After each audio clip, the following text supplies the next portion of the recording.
Good morning. This is Father Stephen Kelly from St. John's Church in Detroit. We're continuing our series of daily morning meditations where we generally look at one or another of the lessons that are assigned for morning or evening prayer, what is known as the Daily Office Lectionary. And today is the fourth day of Christmas, better known as December 28th. And so we have been celebrating Christmas and will continue to celebrate Christmas for the 12 days until January 5th. Now, on December 28th, we are not only celebrating Christmas, but today we are celebrating the Feast of the Holy Innocents. This is a historical event that happened. Looking forward a little bit on the timeline, for the Feast of the Epiphany, we know that the wise men will go to Herod first, tell him that they've seen the star. They know there's a king that's been born. And Herod, of course, is not happy to hear about this. Because of that, he will ask these wise men, when you find Jesus, come back and tell me so that I may go and worship him too. And we know, of course, he has no intention to go and worship the king. He has every intention to kill Jesus.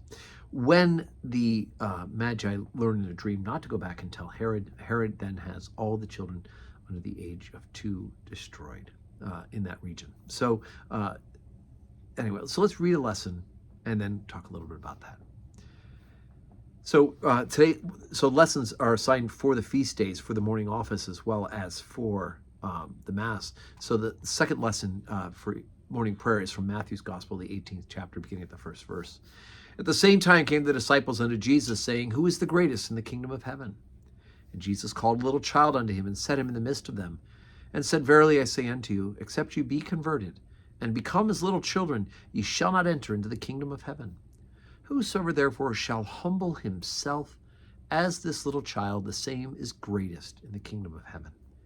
And whoso shall receive one such little child in my name receiveth me.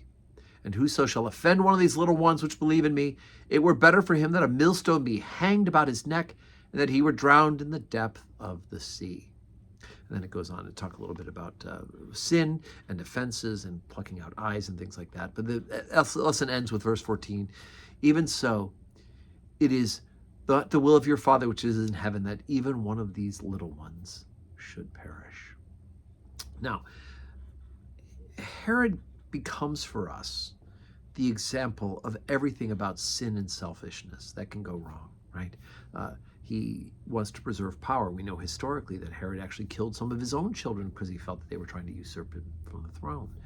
So the thought of a king being born, according to the Magi, would certainly be a threat to his reign and to the heirs that he did want to pass on the throne to. But you know, in this modern day, we still slaughter holy innocents. We slaughter them in war. They end up being part of the citizenry that get killed in war. They're affected by war deeply, and we think about around the world where this is true, Ukraine, parts of Africa with civil wars and the like. But we also have the destruction of children in the womb. That's because of the very, very rarest of occasion where that happens because of a medical necessity for the life of the mother. The most are done for a variety of other reasons that are, quite frankly, selfish, right? There's always adoption as an option. There's always an opportunity for a child to be raised as a blessing, because children are not some sort of unwanted byproduct of a pleasurable act. They are the natural consequence of what is to be the marital act, right? And so, unfortunately, people have just run off and begun to slaughter children in the womb for their own, so that they're not inconvenienced by them.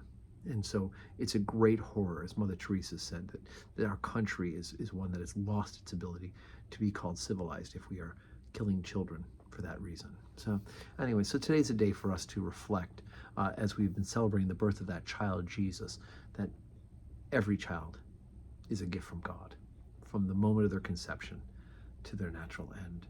And that we as the church need to be working to support those who find themselves in the situations of a pregnancy that's unintended. And we thank God for ministries like Pregnancy Aid that we have been supporting and have found themselves being vandalized and damaged and threatened, all because they want to reach out and help women to not kill their children, to help them, to raise them up, and to encourage them in their motherhood. So anyway, so pray for our country. And of course, God willing, we'll see you in church and we can pray together at 12:15 for Holy Communion. And may your Wednesday be full of blessings.